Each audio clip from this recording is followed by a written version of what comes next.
Mas Ardianto, saya berusaha merasionalisasikan menggunakan rumus matematika, rumus fungsi itu. Wah, luar Kira-kira ada biasa. tiga variabel. Hmm. Tiga variabel bisa menentukan kemenangan Pilpres atau siapa yang akan bertarung di Pilpres 2024 nanti. Hmm. Pertama, ya tentu variabel elektoral, ya. Kemudian kedua, itu adalah variabel formasi capres cawapres. Kemudian ketiga, ya variabel kontingensi yang bisa berubah apapun.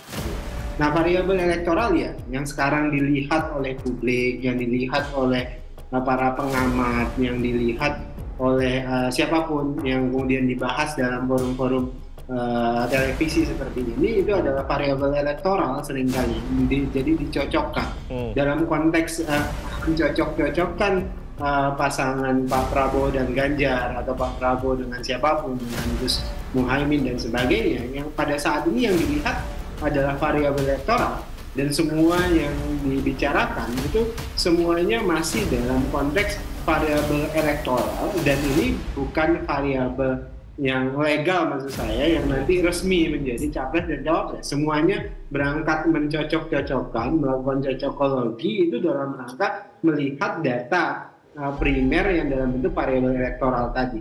Nah, tapi variabel elektoral ini itu bisa berubah jauh dari prediksi para pengamat sekarang kalau kemudian sudah ada formasi yang sudah diramu oleh partai-partai politik. Kenapa? Nah, ini yang sekarang sedang dilakukan.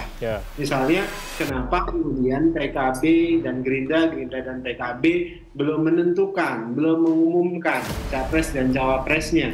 Karena kita tentu mencari formasi yang terbaik. Kita ingin membangun koalisi yang lebih kuat, begitu. Kenapa kami ingin maju? Tentu dalam rangka memenangkan pemilu. Kami ingin sukses capres dan cawapres kami, tentu juga ingin sukses legislatif dan sebagainya. Nah, ini variabel ini formasi belum terbentuk dan semuanya akan jadi variabel elektoral itu bisa berubah. Kalau misalnya nanti sudah ketahuan ini formasi dari kubu A siapa, formasi dari kubu B siapa, atau variabel formasi dari kubu C siapa. Jadi tentu kami juga di Gerindra PKB melihat nanti formasi dari rival kita siapa-siapa saja. Kenapa? Karena itu akan menentukan strategi, itu akan menentukan bagaimana pertarungan, dalam tanda kutip, pertarungan kita di Pilpres nanti. Yang ketiga itu adalah variabel kontingensi, yang apapun bisa berubah. Dan ini yang tentu diamati, sehingga Anda akan temukan sampai dengan detik ini tidak satupun partai politik yang mengumumkan akan memasangkan capres dan cawapres ini secara final.